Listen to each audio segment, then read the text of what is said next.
I decided to bring the whole thing out here. Now, here's my notes. I sat up and I studied last night and a little bit this morning, and I just came up with some different things and different techniques that I wanted to share you as well as this lesson. Now, I created this program. This is the inner transformation, the 31-day inner transformation, the program that I created off of things that I went through and different experience I went through and the different researches that I did to heal those situations. So let's get into it. Fear as a defense mechanism. That's how fear shows up into our life. It becomes a defense mechanism, meaning whether there's a threat or real.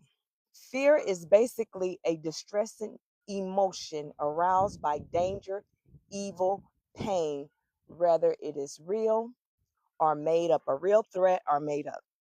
So the bottom line up front is the feeling or condition of being afraid. That's what fear is. And the reason why I break down these simple terms that we have, because what happens in our life, what happens is we begin to create definitions for a word off of our own experience, and it is so far from what the truth of it is, right? So let's look at different things that I came up with. Fear is a survival system because you use it as a defense mechanism, so it becomes a survival system that triggers rapid physical and psychological responses, which is the fight, flight, or freeze. It causes you to do one of the two. And this response is to protect us from a perceived threat. Now, it's perceived as a threat. Is it really a threat? I teach you how to disconnect from that and find the truth. You know how they say it's your truth, my truth, and God's truth. Okay. But in reality, of what they're saying is there's the truth, perception, and then the lie. Well, let's put it in order. There is perception, your truth, the perception, the actual truth, and then the lie. The truth becomes so close to the lie once perception enters the chat. That's what I want you to know with that part of a defense mechanism. Why fear is a defense mechanism? Because we make it a survival tool. It becomes a survival system that triggers rapid physical and psychological responses to protect us from perceived truth. Now, fear of success versus fear of failure. Let's break those two down because in our life, because we fear so much of the what ifs and the this or the generational curses, we do not step into our purpose. We do not step into our inheritance and our destiny because we're worried about what everyone else says. And in this lesson, I'm going to show you different ways that you can see how fear controls your life and give you different ways that you can release that fear. So let's look at it this way: fear of success versus fear of failure. Do you understand how close they are? They both have a common goal: fear of success versus fear of failure. They both have a common goal. The common goal is to stop you from doing what you supposed to be doing. We'll talk about the enemy later because he always shows up. Fear of success versus fear of failure. So let's look at fear of failure. Fear of failure stops you from starting. Why does it stop you from starting? It's because of your ego, sometimes, and not feeling that you're good enough. Those are the two keys that'll stop you and give you fear of failure. Those two things will show up, right? And then fear of success stops you from continuing or finishing a thing, whatever it is, due to you start thinking of the high expectations. You get in your head about, man, the responsibilities. Well, if I do this, then this is going to happen. If I make this much money, I'm going to have to do this. And if I have to do this and this and change, we don't like change. Change can stop us. That will be the fear of success. They both stem from the same root, which is self doubt. Self doubt and discomfort. They both stem from the same root, which is self doubt and discomfort. They both lead to procrastination, self sabotage, and feeling stuck. And what is the common goal in that? The enemy, to keep you from operating in your purpose. Whenever the enemy shows up, he shows up like self sabotages you, not me. He shows up in the discomfort. You discomfort. I'm not. He shows up in procrastination. Oh, now you got negative self talk. I'm just too lazy. I just don't have the time. Like, that's how the enemy shows up. So the common goal in that is the enemy, meaning that you were motivated, like you were getting it done. Now you got the fear of success. I'm right there, God, I don't know. And then you back out. So let's talk about that. Let's talk about a tiki phobia. A tiki phobia. Okay. A tiki phobia is the fear of failure. And that is the fear of failure. Let's look at that. We're going to break it down to what it is, how it manifests, and the core belief of it. We're going to break it down in both ways for fear of failure and fear of success. So let's look at it. What it is. It is anxiety about not meeting standards. It leads to avoiding challenges altogether. That's what happens. And it manifests as procrastination, low self-esteem, perfection, and avoiding the risk. That's how it manifests. But the core belief of it is what you say, I might fail, so I won't even try. I might fail out, so I'm not even going to try it. That is the breakdown of the fear of failure. Now let's look at fear of success. The what it is manifest in core belief. What it is discomfort with changes, responsibility, or the vision that came with achieving goals, even if you desire them. It's that vision, that perception, what you perceive. I told you, there's perception, truth, lie. You've already to perception should be right next to lie, but you put the truth next to lie and put perception. Now, the reason why I say that is because God already said greatness is within you. God is already within you. The kingdom of God is within you. You're already destined to be a thing. It's already destined. Your destiny is already made out. God has already showed you who you were going to be. God has already showed you what it's going to be. You're already successful. You're already doing a thing. That is the truth. But you put that next to the lie because the enemy came in and said, but the perception is that can never happen for you. Yeah, you just in your head. That's just your imagination. That can never happen to you. And then a lot of you walk away from it because the fear of success. What is it? We just talked about it. Whatever you vision, how does it manifest in your life? It manifests as setting low goals, self sabotaging, quitting before you finish or even start, overwhelmed by new expectations. Yeah. Core belief. If I succeed, I'll have to keep it up. I'll be judged. So I'll just stop before things get worse. Right? Now, let me show you how perception shows up in your life, a realistic way. How does it show up? It shows up just like this. God already showed you that you were going to be great. Okay, let's use me. He already showed me that I was going to be the coach that's going to save the world.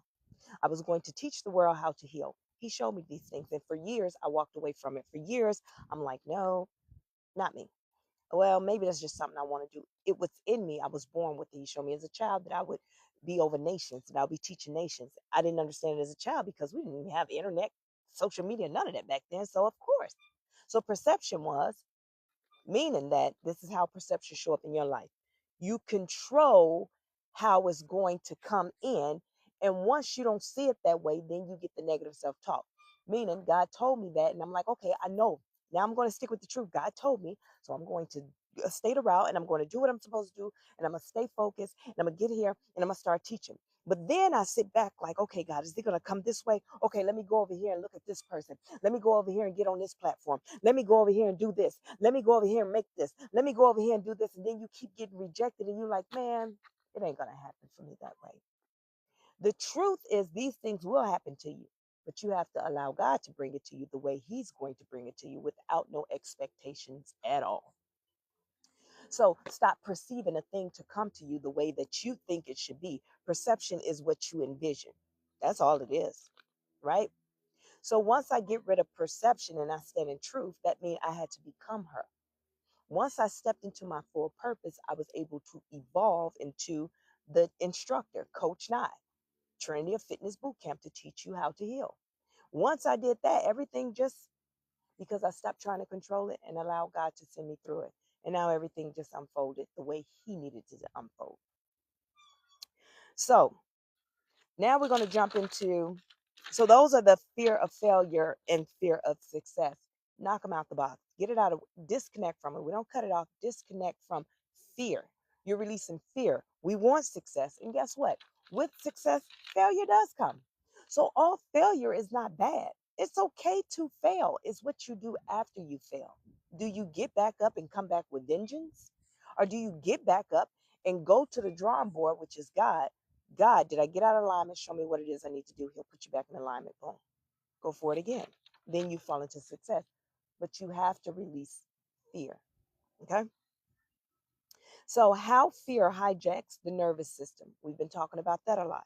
How do you self regulate? Well, you understand that fear is an issue. Fear triggers the emotions that make you act out. Either you're going to react or you're going to respond. And I teach you guys about reacting is you reacting is the unhealed, you acting out of those emotions and you react, and then sometimes you step into the secondary emotion, which is you're fearful of something but you react out of anger. Do you understand? That's the secondary. You react out of anger. We ain't doing that. If you respond to it, you're taking a moment to step back and realize what's going on. What am I feeling right now? Where's this stemming from? And then you can act accordingly. So, how fear hijacks the nervous system? Fear hijacks the nervous system. It triggers the fight or flight response. We all know what that is. This activates the sympathetic nervous system. The sympathetic nervous system, that is, this will flood the body with adrenaline, get you going, and heighten alertness. Now you're paranoid, right? It increases your heart rate, your blood pressure, and physical responses, meaning your back and your neck tension, things start to happen. You start feeling it physically. That's what that means. So that's how it hijacks the nervous system. How do you regulate that? Just as I said, the way that you respond, identify what is going on. Because your initial response is automatic sometimes. Sometimes that initial response is so automatic, it's just immediate. You fear something, you throw a book. You fear something, all of a sudden you got a bat getting thrown across. You throw a skillet. You just, because you fear, that's your automatic response. Now I'm going to teach you how to self regulate. Identify what it is, because it may just be a perception of fear that you created in your mind that's fearful, but you never tried it. So, how do you know it's fearful? Got it?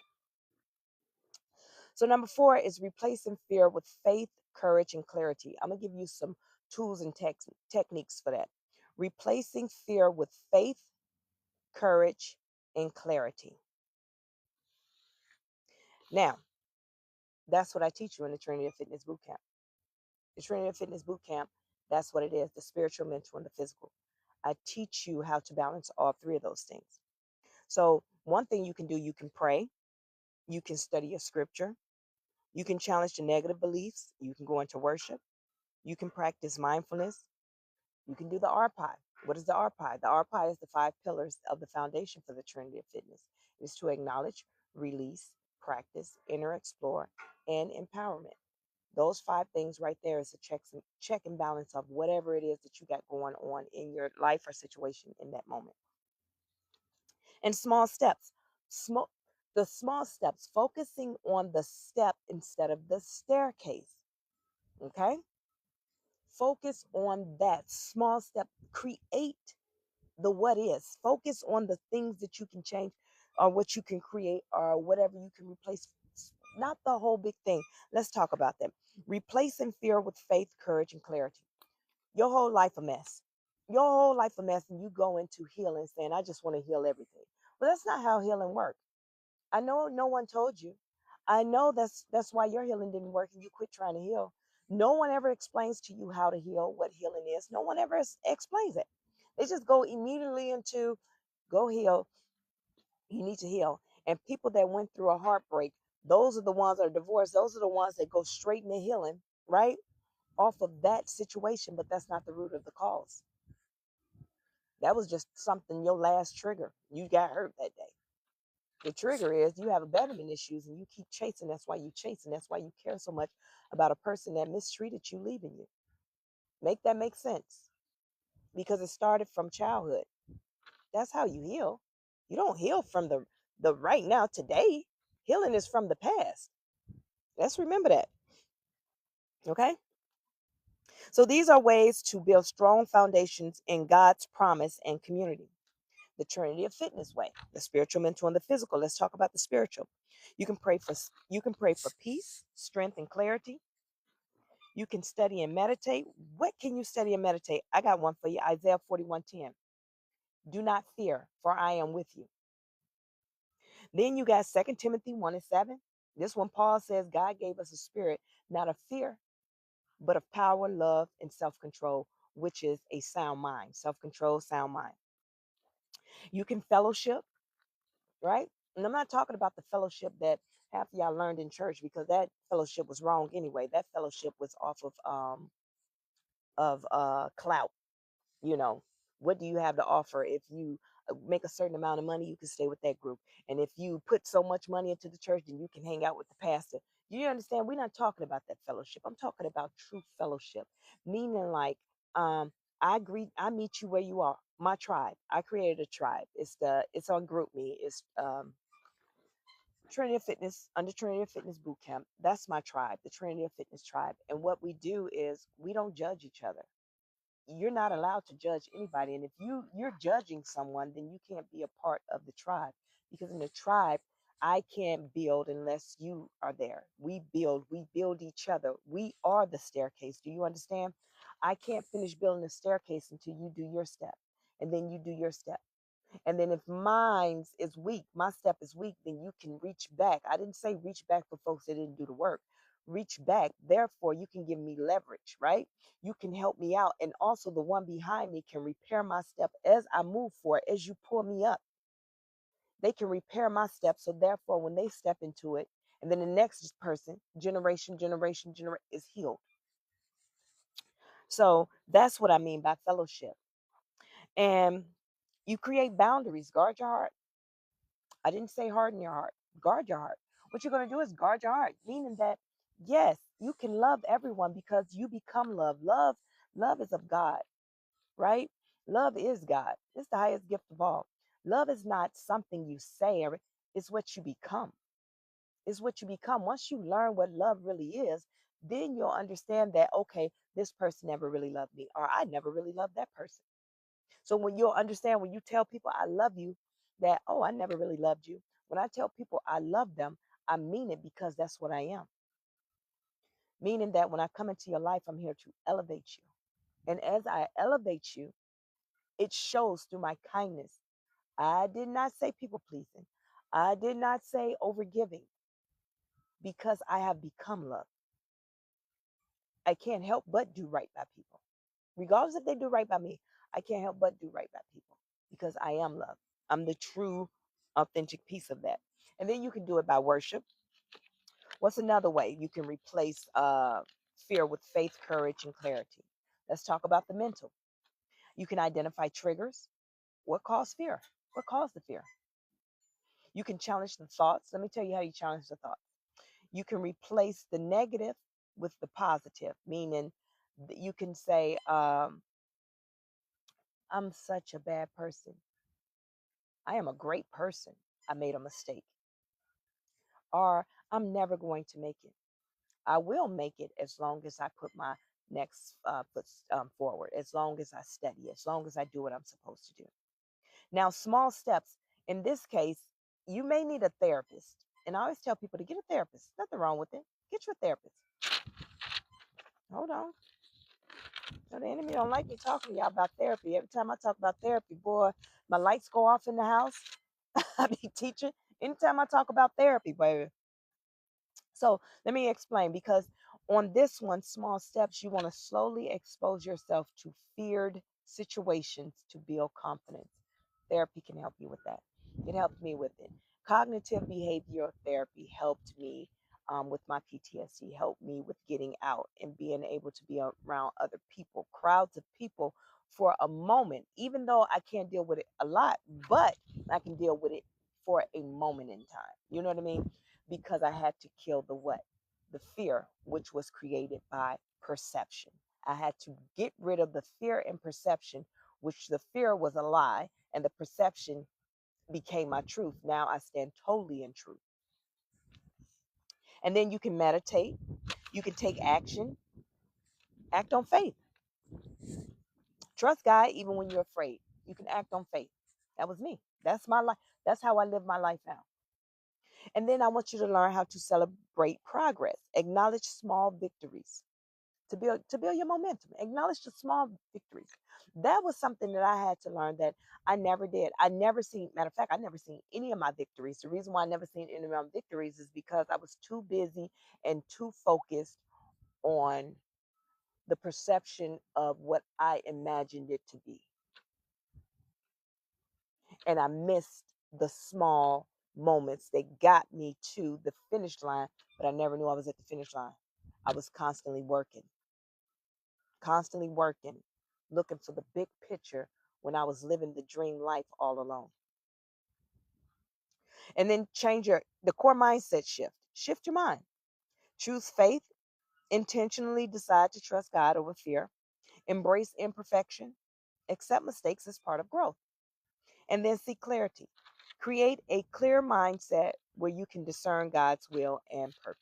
Those are ways that you can replace fear with faith, courage, and clarity. Okay? So I know y'all got your notebooks. Y'all ready? This is an exercise that I want you guys to do. I want you to write your top fear. And when you write your top fear, I want you to rewrite a version of your life where courage leads instead of fear. Rewrite it. Take that perception and rewrite the truth. And then this one, and even with that, you may need, like I said, you may need therapy with that too. So I'm all for therapy. When I post this video on YouTube, I always put a therapist hotline number on there so you guys can find you a therapist. So now this is the confidence. I teach this in pretty much every lesson, teaching you confidence. So this exercise, I want you to stand tall for 2 minutes, shoulders back, feet grounded, right? Stand tall, shoulders back, and your feet grounded. With that, that increases the chemical balance of, not the chemical balance, but the chemicals of confidence, the confidence chemicals in your body. Basically, the receptors that say, hey, we're confident. Okay? That's all that is. Because how you present yourself, I'm not talking about do you got the nicest clothes, brand name clothes and things. I'm not talking about that. I'm talking about how do you present yourself? Do you stand strong? Do you stand in confidence? That was something that I lacked. So people seen that I wasn't confident in myself. So then they came in the back door, the side door, with nonsense that caused me to step out of alignment. Now I'm questioning myself. Now I'm like, well, am I really, or did I really, or is it? Then I question myself. So this is something. This is why I teach you guys this. Be confident in everything that you do. I'm teaching you how to heal. You're healing. Okay. So the self love practice that we're going to practice today. I am safe. This is what I want you to say. I am safe to expand. I am safe to rise. I am safe to expand and I am safe to rise. Your daily declaration. Fear no longer rules my decision. Fear no longer rule my decision. And then your homework. Y'all ready for your homework? Identify one fear you will confront this week. One fear that you will confront this week. That I want you to take one small action towards it. Even if you can't physically take an action towards it, meditate on you taking an action towards it because what you think becomes your reality. Meditate on it. And then I want you to journal, what would I do if fear had no voice in my life? What would I do if fear had no voice in my life? And then meditate on that. Listen, y'all gonna always get homework from me. Now, this is the fun part that I give you guys. This is the fun part that I give you because the reason why this is fun to me because I was listening. Okay, so I'm always studying. I'm always studying. I'm always got something going on in the background, some kind of audible or whatever. I always got it going on. And this one book that I'm listening to, he brought up about how people, it was a whole spider, of how people, when they become Christians or they get saved or whatever it is, they go in and then they disconnect from everything and everybody that they once knew. They just shut them off. And that is so unhealthy. That's not the right thing to do. But we don't know any better because it's learned behavior. That's what we assume, we assume that's what people do. Right. And the excuse that we do that is because I don't live that lifestyle no more. So no, you're gonna send me to hell if I'm trying to get here. You're gonna send me to hell. No. So let me explain to you the same way with healing. When you start to heal, a lot of people start to heal and then they cut everybody off. Like, oh no, I don't want no parts of you. You know, I'm healing, I'm doing this, and I'm living a healthier way. I'm eating better, I'm doing this. You still want to go out and eat fried chicken and this, that, and the third, and then they disconnect from these people.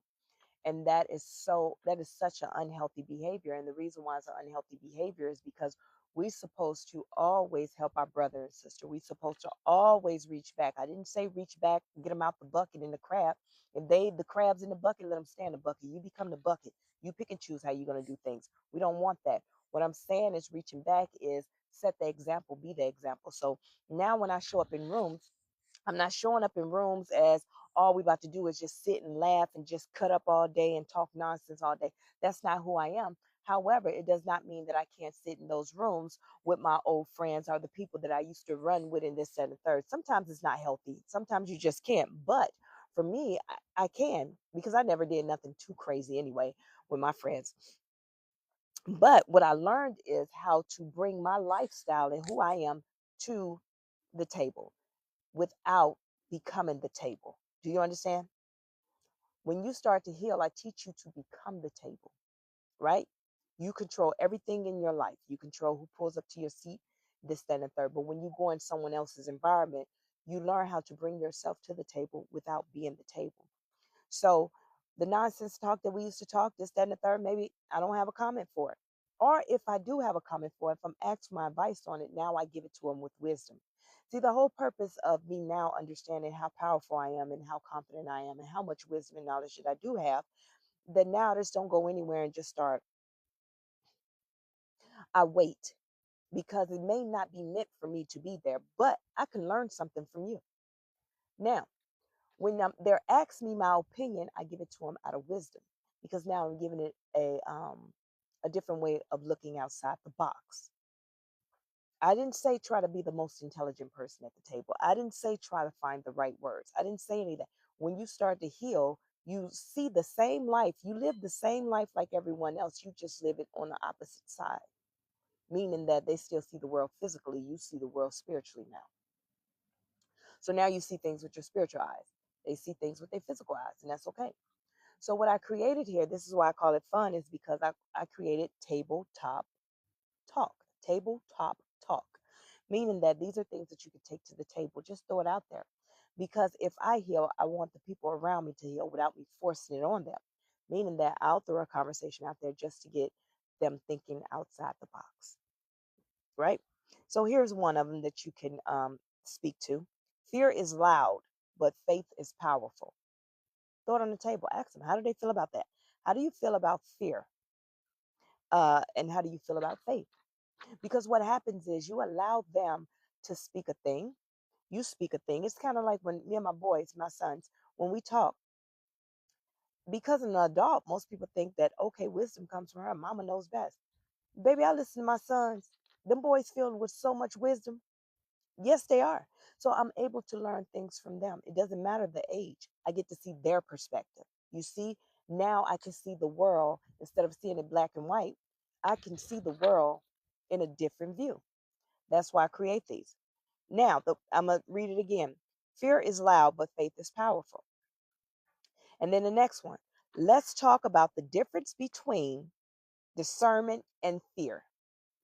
That is a good one because you hear a lot of people, they'll say, oh, use your discernment, and they don't even really know what discernment is. They're using the definition that they created off the experiences that they went through, or they interpreted the way that a family member, or put it in a sentence that they interpreted the way that this is what it must mean. But if I put that out on the table now, that and just open a conversation, you guys can do it in a group text. I don't care what you do. Have a table top talk with just your friends around. I don't care if y'all sitting around taking shots. Sit at the table, learn to speak a different language, right? You're learning to heal. So let's look at what is discernment? The ability to judge well, right? And what is fear? Fear is anxious. I'm just point blank period, anxious feeling.